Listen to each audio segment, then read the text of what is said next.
開始我今日嘅一日啦。我欣欣一個咧就可以去水腫嘅。今日咧就係做訪問，咁所以咧而家咧就係化好妝，準備去手啊嘛。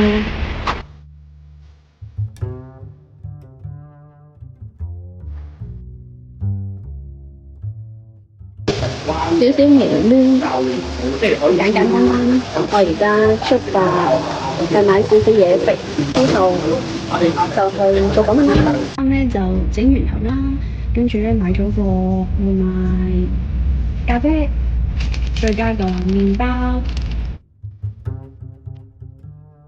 我想介紹下呢支唇膏，呢一個唇膏咧新買嘅，咁個設計咧都幾特別。咁點解我揀呢一個牌子咧？因為我發現咧佢出嘅顏色咧好特別啊，聽人講咧亦都係好水潤啦。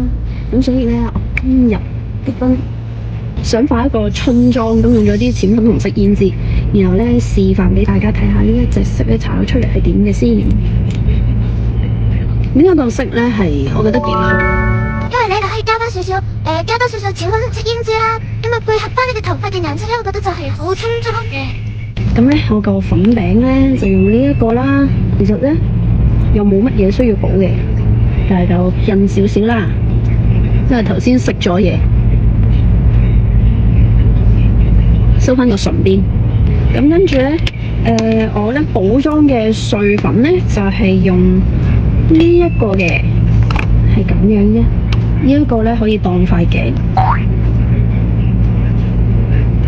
啦，呢個就係我介紹俾大家嘅碎粉同埋粉餅啦。補完妝，咁等一陣咧就落車上去準備做訪問啦。今日影2套衫。訪問完啦，今日好出邊，揀咗個粉紅色衫。